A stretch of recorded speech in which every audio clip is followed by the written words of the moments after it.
दर्शकों नमस्कार। सेहत से जुड़ी हुई खबरों, सेहत से जुड़े हुए जो भी हमारे डिटेल्स होते हैं उससे हम लगातार आपसे चर्चा करते रहते हैं और आज इसी तरह से हम बात करेंगे एक ऐसे रोग पर जिसकी चर्चा आमतौर पर कोई करना नहीं चाहता।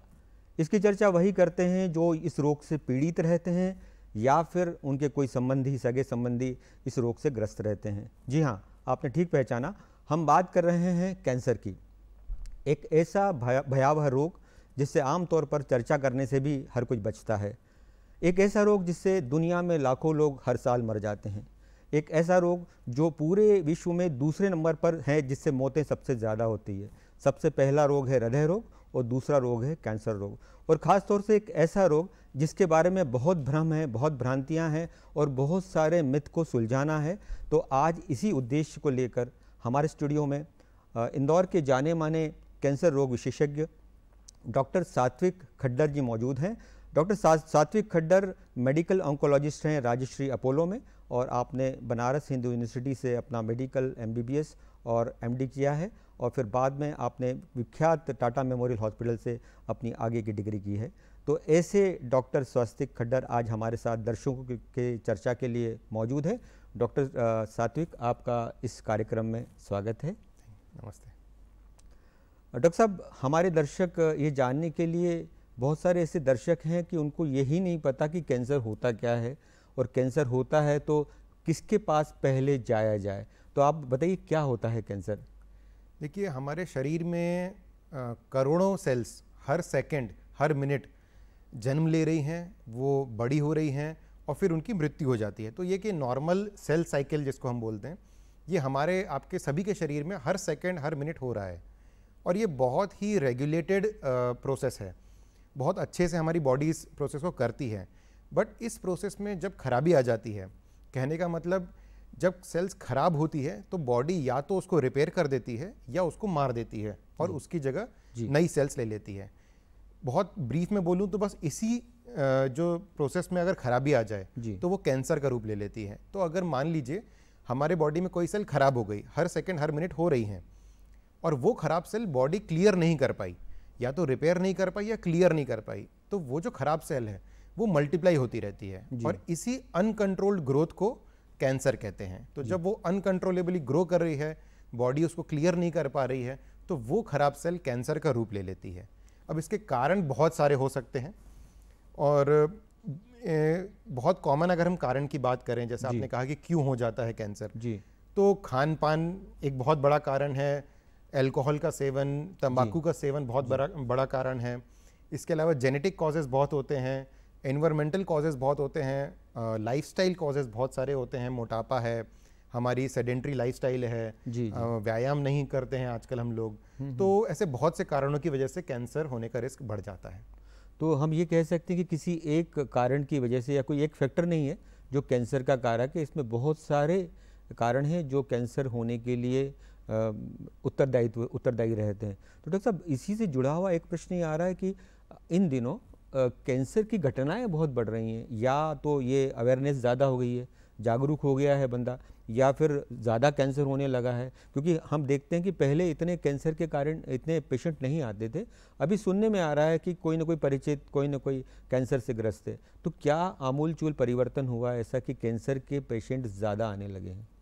तो देखिए, दोनों चीज़ें हैं। कैंसर का डिटेक्शन भी बढ़ा है और इंसिडेंस भी बढ़ा है, मतलब अब कैंसर हो भी ज़्यादा रहा है। अच्छा। डिटेक्शन इसलिए बढ़ा है क्योंकि जैसे आपने कहा कि पुराने ज़माने में उतना नहीं पकड़ में आता था, तो उस टाइम पे हमारे पास सुविधाएं उतनी नहीं थी कैंसर को पकड़ने की। अब आप देखेंगे छोटे से छोटी जगह पे भी CT स्कैन तो कम से कम रहता ही है। सही। तो जब मरीजों का CT स्कैन हो रहा है तो जो गांठें पहले एक्सरे में नहीं दिखती थी, अब वो CT स्कैन में पकड़ में आ रही हैं।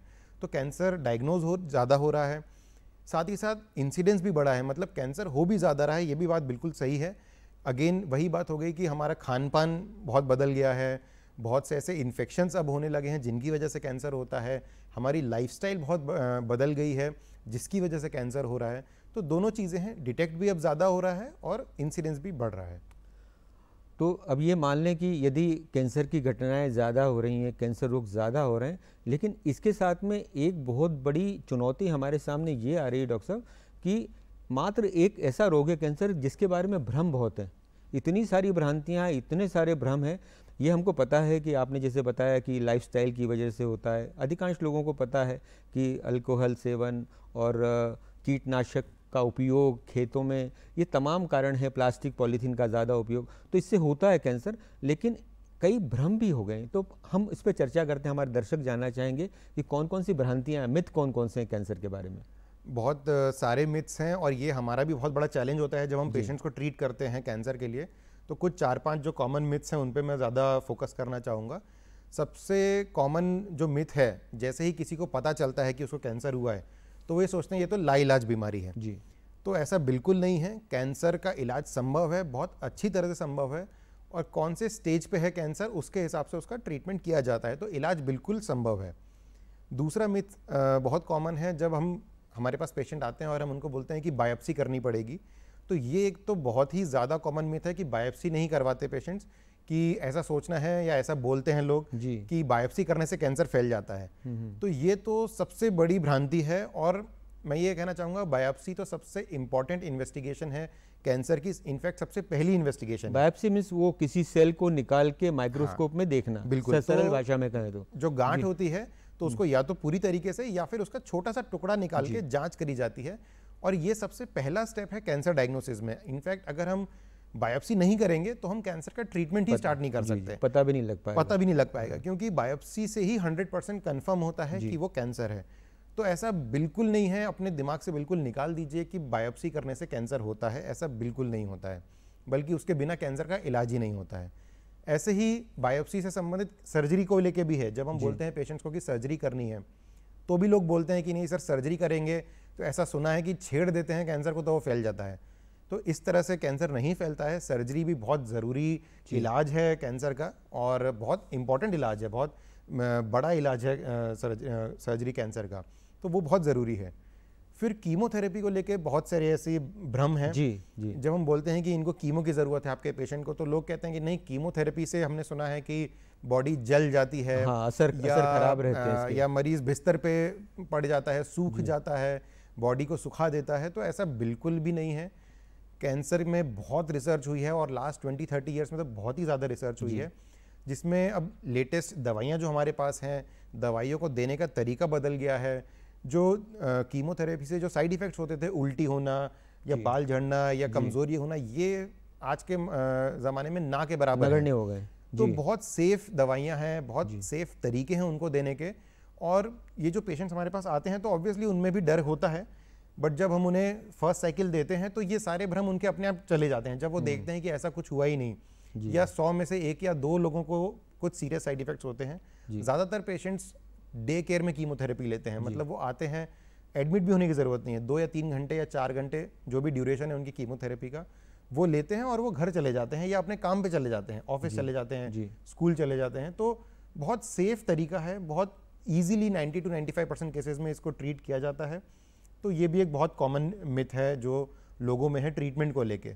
सिमिलरली रेडिएशन को लेके भी लोगों में बहुत मिथ है कि रेडिएशन, जब हम बोलते हैं कि आपको रेडियोथेरेपी की ज़रूरत पड़ेगी, तो भी लोग बोलते हैं कि नहीं, रेडिएशन से भी स्किन जल जाती है। हमारे दर्शक रेडिएशन के बारे में थोड़ा जानना चाहेंगे, फिर उस पर हम रेडिएशन पे बात करते हैं। रेडिएशन है क्या? तो रेडिएशन भी एक तरह का ट्रीटमेंट है कैंसर के लिए। कैंसर के ट्रीटमेंट की बात करें तो 3 मेजर ट्रीटमेंट में हम डिवाइड करते हैं कैंसर के ट्रीटमेंट को। जैसा हमने बात करी, सर्जरी एक ट्रीटमेंट है, कीमोथेरेपी या दवाइयों से एक ट्रीटमेंट है, और एक रेडिएशन। तो रेडिएशन को बहुत सिंपल भाषा में बोलूँ तो एक कुछ इनविजिबल रेज होती हैं जिनकी मदद से हम पेशेंट्स के कैंसर को हम टारगेट करते हैं। वो इनविजिबल रेज से हम कैंसर की सेल्स को किल करते हैं। जैसा कि आपने देखा होगा सीटी स्कैन की जो मशीन होती है, उस तरह की ही कुछ मशीन दिखती है रेडिएशन की, और उसमें कोई ऐसा दवाई या ऐसा कुछ जलाने वाला जो लोगों में भ्रम है कि जला देते हैं, ऐसा नहीं होता है। इनविजिबल रेज होती हैं, पेशेंट्स को पता भी नहीं चलता है। जैसे सीटी स्कैन तो ऑलमोस्ट सब जानते हैं, तो उसी तरह से बस उस मशीन में जाना होता है, लेटना होता है, और इनविजिबल रेज आती हैं। 5 से 7 मिनट का ट्रीटमेंट होता है और पेशेंट्स घर चले जाते हैं। ओपीडी बेसिस पे ट्रीटमेंट होता है। तो कोई शरीर का जलना या स्किन का जलना ऐसा कुछ नहीं होता है। कैंसर सेल्स पे वो इनविजिबल रेज होती हैं जो काम करती हैं। बहुत अच्छी बात है कि इसमें रेडिएशन है, कीमोथेरेपी है, दूसरी बहुत सारी ट्रीटमेंट जो पिछले सालों में नहीं थी वो अब आ चुकी हैं, और हमारे जो विशेषज्ञ हैं बड़े सफलता से उसका इलाज कर रहे हैं। और अब ये भी तय है कि कैंसर के साथ भी पेशेंट आराम से जीवित सालों तक रह सकता है। उस रोग को रहते रहते न क्या हो सकता है पूरी तरह से न जाए वो रोग, लेकिन बिना किसी तकलीफ के उस रोग के साथ रह सकता है। डॉक्टर साहब, जैसे मरीज़ को कभी ये संदेह हुआ कि मुझे कैंसर है या उसको थोड़ा सा तो उसके सामने समस्या रहती है कि पहली बार वो जाए किसके पास?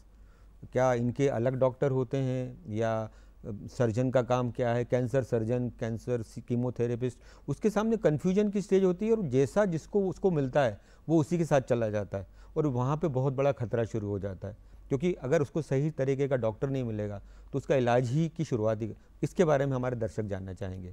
बिल्कुल, तो कैंसर एक ऐसी बीमारी है जिसमें किसी एक डॉक्टर के थ्रू ट्रीटमेंट नहीं होता है जी। इसमें टीम ऑफ डॉक्टर्स इन्वॉल्व होती है जी।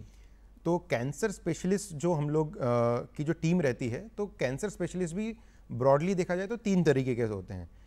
एक होते हैं कैंसर सर्जन, जो मतलब सर्जरी करके कैंसर का इलाज करते हैं। फिर होते हैं मेडिकल ऑन्कोलॉजिस्ट, जो कि दवाइयों से कैंसर का ट्रीटमेंट करते हैं। और तीसरे रेडिएशन ऑन्कोलॉजिस्ट, जो रेडिएशन की मदद से कैंसर की सेल्स पे जो हम ट्रीटमेंट करते हैं उससे कैंसर का इलाज करते हैं जी। तो ब्रॉडली ये 3 तरह के डॉक्टर्स होते हैं जो कैंसर स्पेशलिस्ट कहलाते हैं। अब अगर आपको कोई भी कैंसर, अगर किसी को लगता है कि उनको कैंसर है, या मान लीजिए किसी जांच में फिजिशियन या सर्जन ने कराया, आपके डॉक्टर ने कराया और उसमें डिटेक्ट हो गया, तो आप इन तीनों में से किसी भी स्पेशलिस्ट के पास जा सकते हैं, भले ही वो कैंसर सर्जन हो या मेडिकल ऑन्कोलॉजिस्ट हो या रेडिएशन ऑन्कोलॉजिस्ट हो। वो आपको फिर गाइड करेंगे, क्योंकि ये भी जो डॉक्टर्स जो होते हैं ये भी अकेले काम नहीं करते हैं, ये हमेशा हम टीम में काम करते हैं, क्योंकि हम तीनों को एक दूसरे की मदद लगती है कैंसर का सही इलाज करने में। तो अगर आपको सर्जरी की ज़रूरत है तो कैंसर सर्जन आपकी सर्जरी करेंगे। अगर आपको दवाइयों से कैंसर को ठीक करना है तो मेडिकल ऑन्कोलॉजिस्ट आपके दवाइयों का ट्रीटमेंट करेंगे। और अगर रेडिएशन की मदद से आपके कैंसर को ठीक करना है तो रेडिएशन ऑन्कोलॉजिस्ट उसको ठीक करेंगे। तीनों मिलकर टीम, वो डिसीजन रहता है, टीम डिसीजन होता है। तो ये तो तय है कि कैंसर अगर हो जाता है तो लाइलाज कतई नहीं है।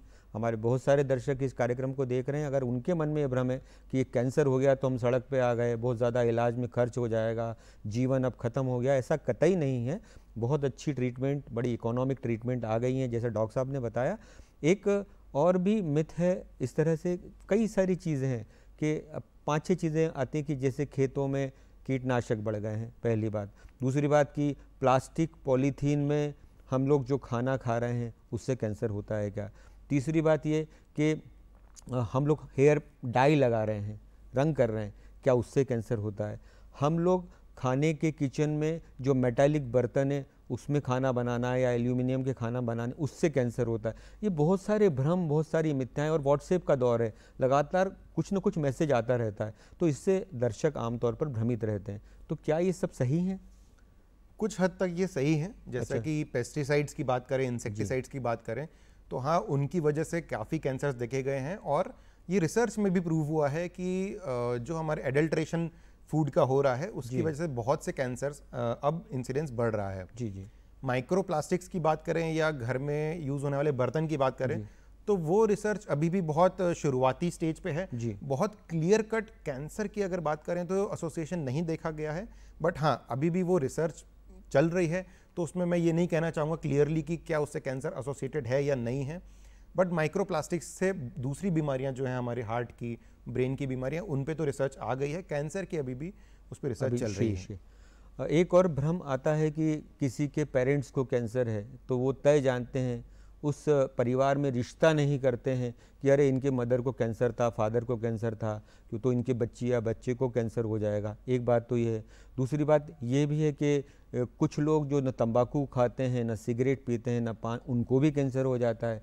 तो ऐसा क्या कोई कोरिलेशन आपस में बनता है कि सामान्य व्यक्ति को भी कैंसर हो गया और जो लगातार, जिसको बहुत सारे व्यसन है, उसने अपनी पूरी ज़िंदगी पूरी कर ली?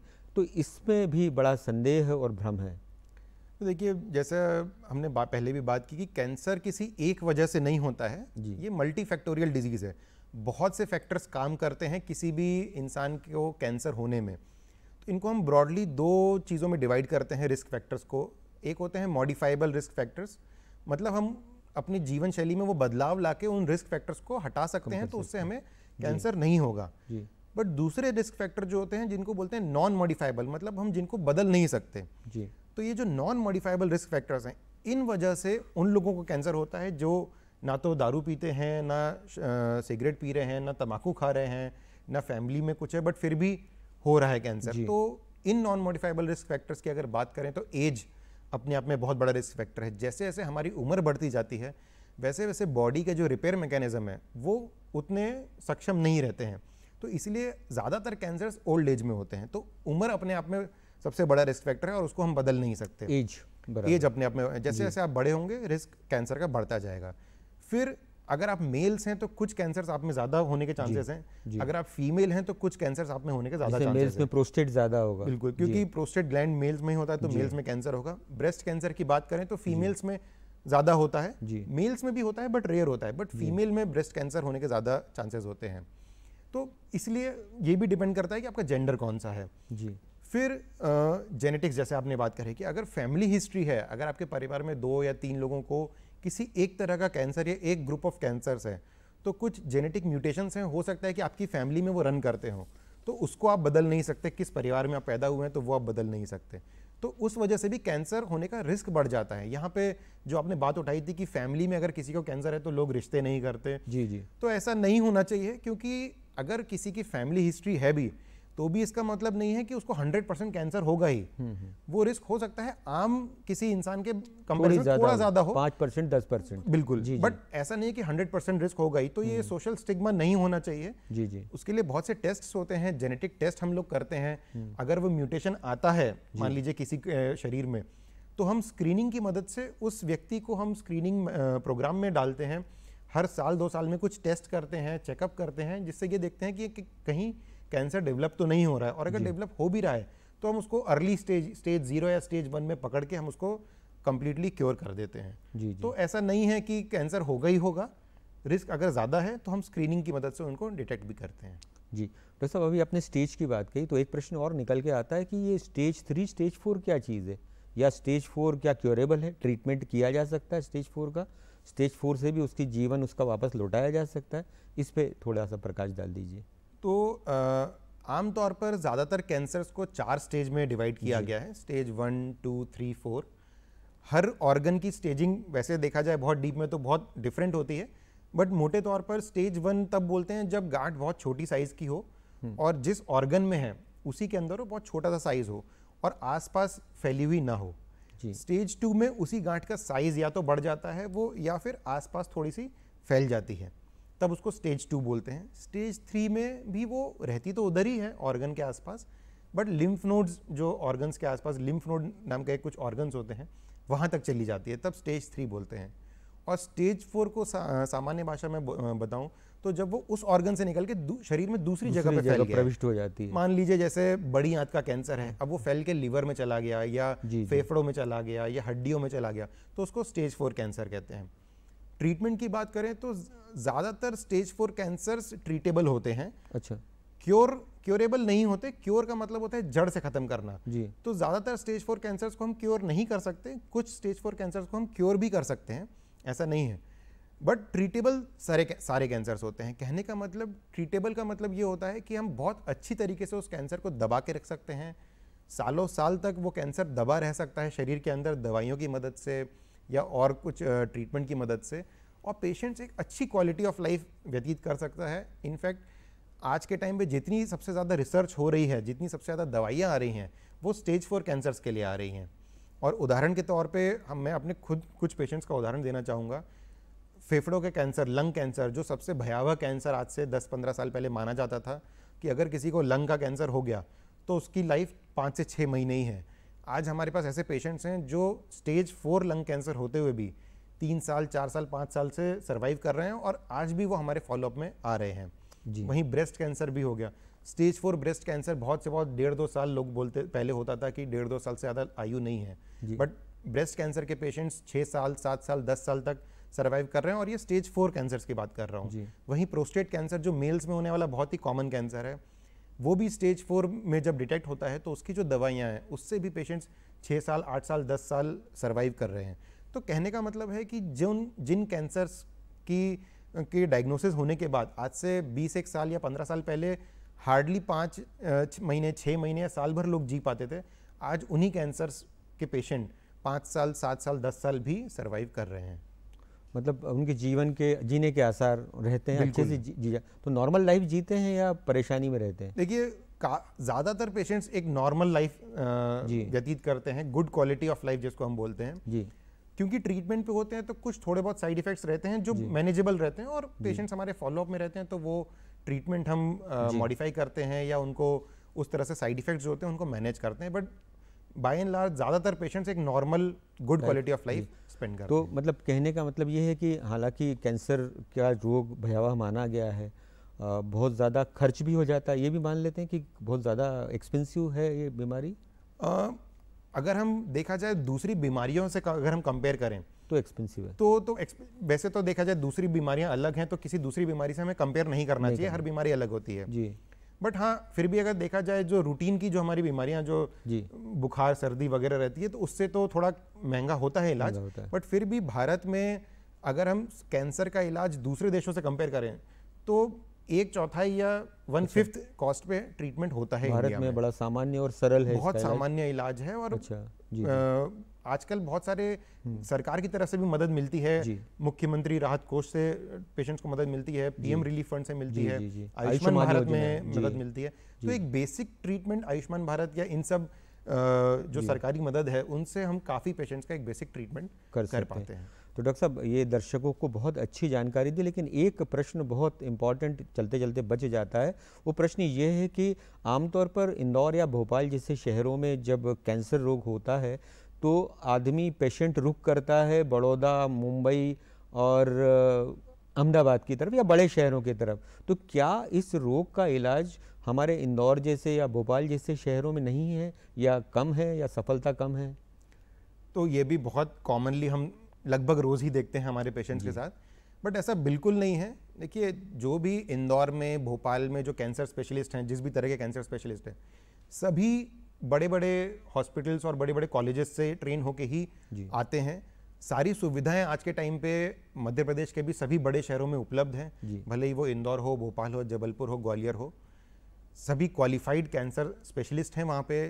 स्कैन्स हैं, पेट स्कैन हैं, रेडिएशन की सुविधा है, सर्जरी की सुविधा है।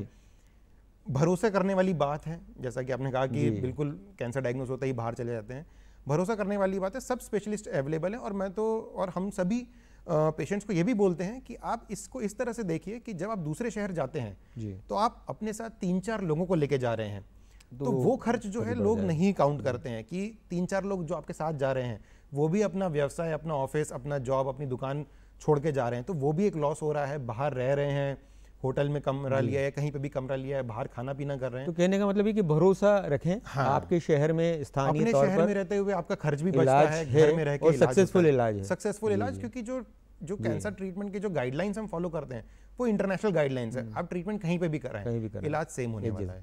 तो डॉक्टर साहब, डॉक्टर सात्विक खड्डर आज हमारे साथ थे। इन्होंने बहुत अच्छी सूचनाएं दी एक ऐसे रोग के बारे में जिससे आमतौर पर हम चर्चा भी नहीं करते, भयावह मानते हैं। हमारे दर्शक इस प्रोग्राम को जो देख रहे हैं वो तय जानिए कि कैंसर बिल्कुल भयावह रोग नहीं रह गया है इन दिनों, और ऐसी इलाज, ऐसी चिकित्साओं के तरीके आ गए हैं जिससे कैंसर जैसी भयावह माने जाने वाली रोग को हम अच्छी सफलतापूर्वक लड़ सकते हैं, उससे जीवन यापन कर सकते हैं। और हम एक अपने भ्रम निकालते हैं, बहुत सारे भ्रम भी थे जो डॉक्टर साहब ने क्लियर किए। डॉक्टर साहब, आप हमारे स्टूडियो में आए, हमारे दर्शकों को इतनी अच्छी जानकारी दी, उसके लिए बहुत बहुत धन्यवाद। नमस्कार।